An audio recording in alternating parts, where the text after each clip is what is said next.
Yo, what up, YouTube friends and followers? I know it's been a little while since I did anything a little different. I've just been doing a lot of graffiti videos, but this video is a little different than usual. I have a good amount of people ask me how do I blend my colors and how do I do it and what do I do and stuff like that. So this is pretty much this is gonna be a blending tutorial video. I'm going to be using Copic brush markers, using the brush tip, the Prismacolor Premier using a brush tip, and then the Touch7 using the broad tip. Um, so you're gonna need three things. We're gonna just jump straight into this video. If you're new to the channel, you'll see, other videos that I have on there. So go ahead and hit that like, subscribe button, share with your friends, let them know what's going on over here, what we got going over here. So we're in the graph lab right now. So all right, let's get into it. So let me go back to the three basic things that you're gonna need. Foremost, you're gonna need the number one thing is this paper. You're gonna need good quality paper. You can't just use any computer printing paper to do this kind of blending with these markers, because it's not, number one, it's gonna take off a lot of your ink and it's gonna sink right through it. And number two, what's gonna happen is you're gonna take a little longer to blend. So this paper here that I'm using, I got this book from Michael's, and it's a blending, it's for blending alcohol base markers, and it's pretty much a multimedia paper, this one here. So that's the first thing. The second thing is you're gonna need to have, all right, you want to use colors that are almost within the same family, because you don't want to, it would be a little harder to, to use colors that are not in the same family. I mean, you can do it. I've done it before plenty of times, but what you want to do is, what's gonna happen if you do it with colors that are not in the same family, what's gonna happen is it's gonna take a little longer to blend. You're gonna have some lines in there. It's not gonna be seamless. You're gonna see it, the fades and stuff. So I'm trying to see if I can get this in the camera right. These are the ones I'm using here. See, they're almost within the same family, and they are actually. I try to keep them, how do you say, as close as possible. Not too close, because then you're not gonna be able to see them blend and stuff. So so this is the ones that I'm gonna be doing for the Copic ones. And then here's the Prisma ones right here. It's gonna be, I'm actually gonna be doing 4 for the Prisma. These are the ones I'm gonna be doing on the Prisma, these 4 right here. I said, you know what? I'll do 3, 3, and then 4, just so that way you can see, you can blend up to, more than 3 colors, more than 4 colors. You can blend up to like 7 colors. I've done up to like 8 different colors blending, but I try to keep them consistent within the same family. And then these are the ones I'm gonna be using for the Touch7, so we'll see how it goes. But yeah, pretty much that's the 3 things that you need. The basic things is a good quality paper that's for alcohol based markers. Number 2 is a marker, try to keep them in your family. And of course, number 3 is when you start your blending, what you want to do is, I'm gonna tell you guys right now, you want to saturate your paper. You want to keep it wet, pretty much. You want to keep it wet as much as you can, especially if you're coloring, like if you're working with larger areas. You wanna do that, because what's gonna happen is if you let your ink dry, you're gonna be able to see the line where your fades are coming in, where you're trying to blend the colors. You will see it. It's happened before to me plenty of times, as an artist. I failed more than I succeeded, I feel, but that's how you get where you get. You gotta do a lot of practice. You gotta go through a lot of trial and error, and that's just how it is. And so those are the 3 main things that you need. I actually have Copic paper that I use for blending too. It's pretty good. I like it. I'll show you guys that book later. So let's just get into it, because I'm talking a little too much. So I'm trying to not make this as a long video. So we're gonna start up with the Copic markers. We're gonna do the brush tip. So let's jump right into this. Let's get it going. All right, here we go. So what you want to do is you want to start off with your lightest color. That's usually how I do it. You want to start off with your lightest color. You can do it backwards. You can do it vice versa. Start off with your darkest, go to your medium to the lightest tone. But for me, I figured out a way that's easiest to start off with your lighter color. So what we're gonna do is we're gonna start off with my lighter color. So here I'm using a brush, and there's a couple different ways to fill in. As you can see, there's a couple different ways to fill in. the areas and to blend. Actually, there's at least I found two different ways to blend. You know, one way is where you overlay the colors and just jump from one color to your next color.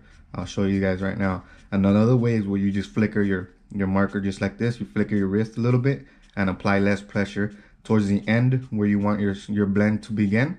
For example, like this, you start flickering. Let's say I want my blend to begin here, so I start flickering right there, and you start noticing the color. It pretty much almost dissolves on its own as it's going down. You know, you'll see it because I'm not laying down so heavy on it. You know, I'm just barely even touching the paper, so it starts blending almost on its own. You know, so you could do something like that. And then the other technique is just pretty much laying the color over it. So we're gonna do that, laying the color over it or whatever. So we'll do that. So it goes, there goes the first color. Here's the second color. And this is pretty much, I'm just flickering up, you know. And this is how I do it. Everybody does it different, but I just kind of flicker up just to that way my color is not so strong going into my first lightest color. See my mid-tone? It's not so strong. I'm just laying over it and just flickering it up. Just flickering it up just like that. So that way when it starts to laying down the ink, I'm gonna start laying down the lightest color that I have is the ink. It won't be so much, it won't be too much work to start blending, you know. So we're just gonna use that flickering. So go back to your first color, which is lightest color, and you're gonna start blending these two colors in. So just what you want to do is just go over your medium tone color. Just kind of go over it a little bit, just like that, and you'll see the lines start disappearing because that's when your blending starts coming into effect. And I'm using the little flickering. And then sometimes you're not always gonna have that perfect blend. There's times where I don't have the perfect blend. You can still see the lines in some projects, but you know, for the most part, I try to keep it smooth. Try to keep that. And then let's go back and do a little retouch up the mid-tone. And you don't want to really go too much over and over the same color, because what's gonna happen is you're gonna start changing your color around. The heavier you go, the more you paint, the darker your color is gonna get, you know. So you gotta be careful with that. So now let's go back to, now we're gonna do my dark color, which is the darkest color. Lay that one down. So here we go. And pretty much how you blend is you want to see, that was a flickering motion up top. Now the one I'm doing here, this is the second one I want to show you. How you blend is you just want to kind of lay over it like that, overlap it a little bit, and then start flickering up a little bit, and then you'll see as the color just starts blending together. And then there you go. That's your first blending one using Copic brush markers. So there goes for that one. You know, so you can see, you know, I mean, you can still see my line right there. It's a little visible. But if I wanted to erase it, I can just keep going up and use my second one and just kind of go up a little bit and vanish that line. So we're gonna flicker up a little bit.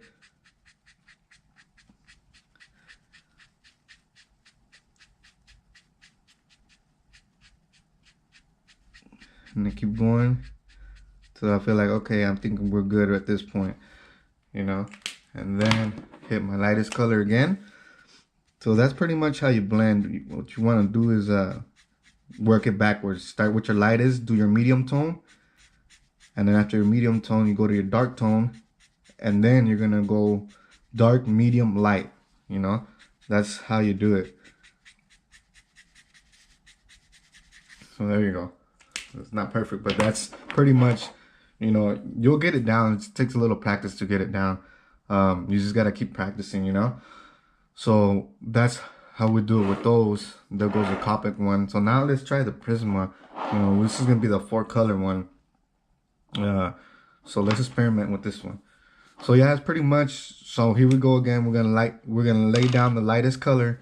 You know, so it's yellow orange. We'll lay this down. I mean, I don't really care if I'm staying in my circle. It's okay.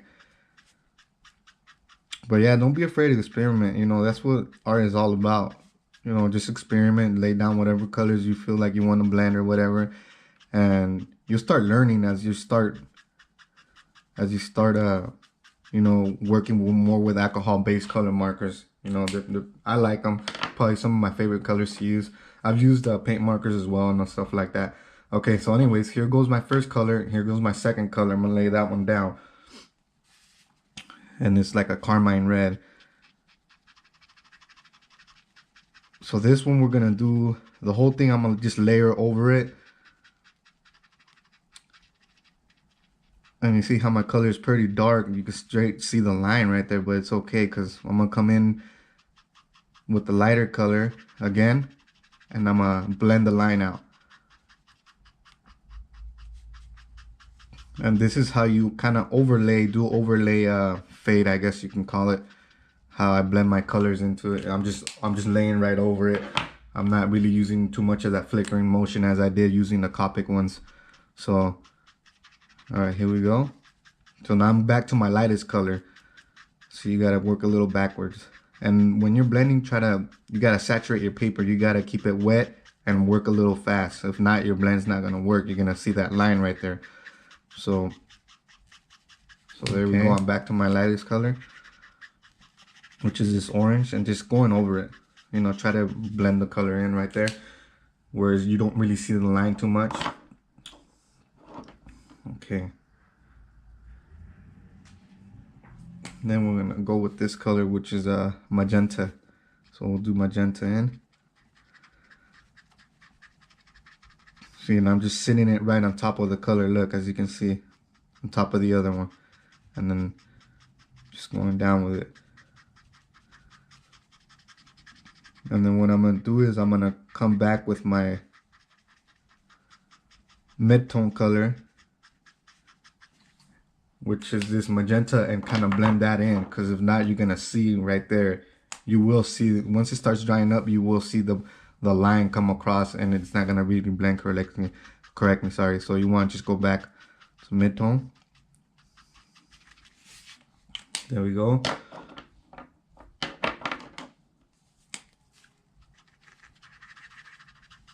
So remember, you gotta keep your paper wet, okay? Saturate it, because if not, your blending technique will not work. If you let your colors dry, what's gonna start happening is it's not gonna blend right. You will see the lines. So that's another really important one that you gotta really factor in. And then here comes my darker color.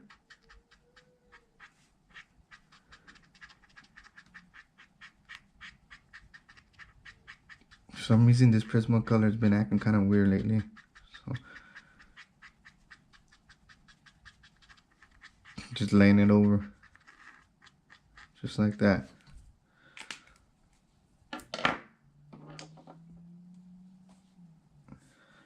Alright, so now I'm gonna go to the color I was using before, which was magenta. And just start going over it to blend it in.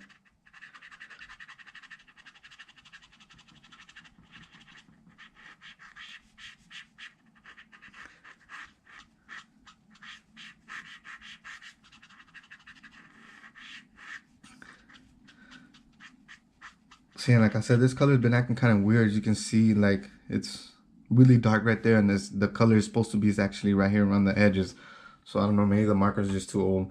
But yeah, that's pretty much your blending technique right there with the Prismas. You gotta start off with your light color, then you're gonna start off with your medium tone color, and then you're gonna go to your a little bit darker color, magenta, then your darkest color, and then you work it backwards. You know, then you're gonna work it backwards. So then you're gonna go dark color, your medium tone color, then the medium, which is lightest, and then the very light color that you're using in your project.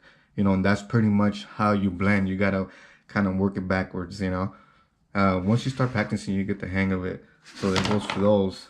So now let's use these real quick. We're gonna go with there goes the Prismas. So now we're gonna use the Touch7 Here's another thing that people ask me: do you need to have a brush tip, marker to blend? And my answer to that is no. You don't have to, but what it does, it makes your life easier when you're using a brush tip marker, because it's easier to blend. As you've seen with the Copic and the Prismacolor, you can blend the colors, you can apply different pressure to the brush, so it helps you blend easier as far as like that goes. But when you're using a broad tip, it's just a little more ink dropping, a little more work to fade in.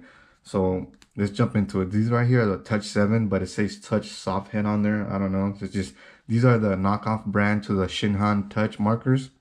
And I figured these are pretty cheap, and they're affordable. So I've gotten these. If you go through my YouTube channel, you will see some of my unboxing videos and how much I pay for these. And if you can't afford Copic, if you can't afford Prismacolor markers, this is probably one of your best bet to go with. They're cheap, they're affordable, and they work pretty decent. So let's jump into it. We're gonna start off with my lightest color. And this is a broad tip, so you don't have to have a brush tip to blend. You just gotta have practice and just use the tips that I'm giving in this video to help you out blend. So there goes that. That's the lightest color. I never used these colors before, so let's see how it turns out. And then this is my mid-tone color. See how I'm laying over? I'm not starting coloring here. You don't want to start doing that, and then that's why you will see the lines. I'm starting inside my first color that I dropped, which is the lightest color. You see it? I'm inside of it. Not too deep inside of that color, but just enough where the two colors mix. Start mixing a little. And then you want to keep your paper, remember, keep it saturated. I know I already said that more than a few times, but just so that way you won't forget. And then let's go in with my very dark color, which is Persian blue.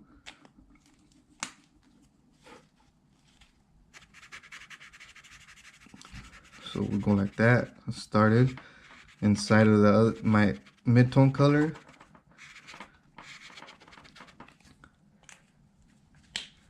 And then let's go back to, so I got my dark color, let's go back to my medium color. You want to work kind of fast, just to that way it'll blend. Alright, so now I'm laying over my dark color a little bit to try to get it to blend. Okay, I think that's alright. Not bad. Alright, now let's go back to my lightest color. Hopefully it didn't dry on me. And let's drop it in.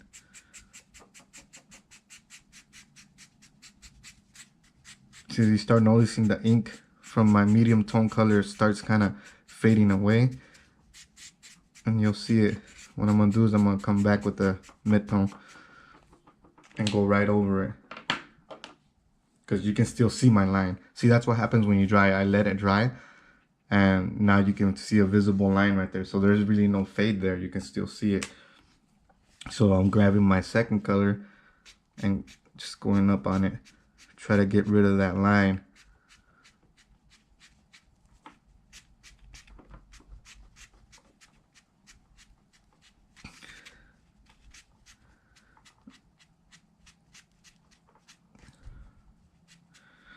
And yeah, this is pretty much, now I'm gonna hit my lightest color. This is pretty much how you blend. You wanna go in backwards, light, medium tone, dark, and then you're gonna go medium tone to light. And that's your best bet of blending. I mean, you can start off with your dark color if you want, but I would probably strongly recommend start off with your lightest color. It's easier. So here it is. So that's pretty much how I did it with the Touch7. You don't need a brush marker. You don't need a brush tip for it. This is just a quick, fill-in, just so you can get the idea of how it goes. So, lightest color in first, medium tone second, darkest color third, so light, medium, dark. So then once I drop my light, I go with my medium, and then I drop my dark, and then I come back to my medium, fade out the line right here, drop some ink, and then come back to my light and drop some ink right there. But if you're working with bigger space and you have a lot more fill, the way you would do it is you would do light, medium, and then go back to light to start blending here. So light, medium, go back to your light color, and then start blending these two in. Don't worry about the third one, the third darkest color, because you can do that one later. And then that's how you get this blend to go in. Then if you want to blend your mid-tone with your darkest tone, if you're coloring big spaces, then you start, okay, filling a little bit on the mid-tone, you start filling it in, boom, boom, boom, and then you go in with the darker one. You start going in with the darker. And then that's how you blend those to keep them, you know, from leaving a line. You know, you don't want to leave a line, because then your blend doesn't go in correctly. It would be like you're not really blending, you know, you're just laying over colors. So yeah, that's pretty much it, you know. Don't forget those three main things. I think I've stretched this video out long enough. So yeah, remember the three things. So the first thing is your paper. You know, you gotta have good quality paper. Your second thing is try to keep your colors within the same family. You know, you don't want to blend like orange, blue, and purple together, you know, or green. You know, you can, but it's very difficult to try to get it to blend. You will see your lines. So that's the second thing, you know, keep your colors within, try to keep them within the same family to blend correctly, so you can have a nice blend, a smooth one. And then the third thing is keep your paper wet. You gotta keep it saturated, and you gotta try to work a little fast. If not, you're gonna have that issue where you have the line going right through your blending, and it won't really look right. It looks kind of, you know, to be honest with you, it looks kind of funky, you know. But yeah, that's pretty much it. If you guys like what you see, let me know if you guys would like to see another tutorial on different blending techniques. That's the ones that I've known. At least those are two different techniques, which is flicking your wrist and then just kind of laying the color over it and just keep going until you start seeing the little fade, you know. Those are the ones that I use all the time. Maybe you guys know of a different technique out there. I don't know, you know. But yeah, if you guys want to see any other kind of different videos on there, like on as far as, you know, using these markers and stuff like that, let me know, and then I'll try to drop another video or something like that, something similar to this, or, you know, using Prismas or using Copic markers, or how to, if you guys have any questions how to use these markers, let me know and I'll try to help you guys out. But here's a paper right here that I told you guys about earlier. It's a Copic marker paper, and this is the one that I got from my buddy over at tacofuel.com. Check it out. He always has these good deals on markers and papers and books and sketchbooks and stuff like that. You know, it doesn't have to be, you don't have to be a graffiti artist and go, you know, get art supplies from him. You know, he's a good guy. Check him out. He has fast shipping, great prices all the time. He always has good deals. So yeah, you know, go on and check it out. So I'm gonna show you guys what I've created in this book. This is that Copic book. It's kind of huge. Well, it's not kind of huge, it's actually really huge. The paper is a big paper. This paper right here comes with the plastic. Pretty much you just use this to lay behind the paper you're gonna be coloring, like this. And then that way the ink doesn't really go through. So this paper is like a slick kind of paper. But as you can see with this one is, give me a second. All right, here we go. With this one, this is the project that I did. If you go on my YouTube, you will see how I did this video here. It's a time-lapse video that I have. So this is a project I created using this Copic paper, and this is blending alcohol paper. That's actually what it's meant for. And as you can see here, here's my blending technique. The lightest color, then I got the mid-tone going in, and the darkest at the very bottom. I have my dark tone, and then you got my 3D. You know, I did the 3D light and mid-tone and the darkest color. And that's how I did it. That's how I started. And that's the best way to do it that I found. You know, maybe you guys do it a different way. That's cool. You know, whatever way you do it that helps you out, that's fine. You know, as long as, you know, you're liking your blend and you like the way it's coming out. But yeah, this is a paper, you know, you can't forget, you know, that it's very important, you know, that you have good quality paper. Because if not, it's just, you know, your blend's not going to go down as smooth and stuff like that. So yeah, this is pretty much what I created. Using Copic markers. I use Copic markers, and I believe I use colored pencils on this one, and then I think I use gel pen and stuff like that. But yeah, you know, this is that paper that I was talking about. It's really good paper. I like it. So that's for that one. And then on this book here, I'm gonna show you guys one more sketch before I get going. Sorry I extended this a little longer than I wanted to. But this book here, I did a sketch. Let's see if I can find it. It's in here somewhere. Oh, here it is. Oh, sorry. Okay, this one here, it's all right, here we go. This project here is the Earthworm Gym project. This is probably one of my favorite projects that I have done. This one here, I used Copics to fill in. I used Copic markers. I would say 98% of this project was all Copic markers. You know, like Earthworm Gym, I did it with Copic markers, you know, and I used a little bit of Prisma to add in these highlights right here with this aqua, like marine color. But for the most part, I try to keep it all in there, you know, using Copic markers. So yeah, so as you can see, you know, here, like some of the blending was done like in his body. Some of the blending was done with, you know, using my flickering technique, you know. And this project, well, unfortunately, I didn't get a chance to film it, you know, because at the time I didn't have a camera to film with. I just had my cell phone. So, yeah, that's this project here. And then the background color, I used Prisma. So I started with my light color, mid-tone color, and I kept it at the mid-tone color. Then I added with a little darker tone, a little bit of these kind of weird looking clouds in there, and then these little floating cities. That's just kind of a little idea that I threw out there. But yeah, you know, like if you look at his hand, I'll go back to using the blending techniques. I use the blending techniques that I showed you using the circle samples earlier. I use those techniques here, you know, to try to get these effects in there. That's why I say, you know, it's better to start off when you're doing characters. It's better to start off with your lightest color, you know, because that way you have still light in there. You don't want to start with your dark color and then it's going to be hard to take that dark color off. Once it's already there, it's there. I mean, you can use the colorless blender to try to get rid of some of that color, but your best bet is starting off. That's why I say the best bet is starting off with the lightest color to the mid-tone color. Then you got the really dark color, you know, because you can leave those light highlights in there from the beginning. So that's how you have that little shine effect on the glove and stuff like that. Yeah, but that's pretty much it for this video, guys. Thanks for tuning in. You know, thanks for watching. Thanks for liking the videos. Don't forget to hit that little bell on the video and, you know, subscribe to the channel. Catch you guys next time.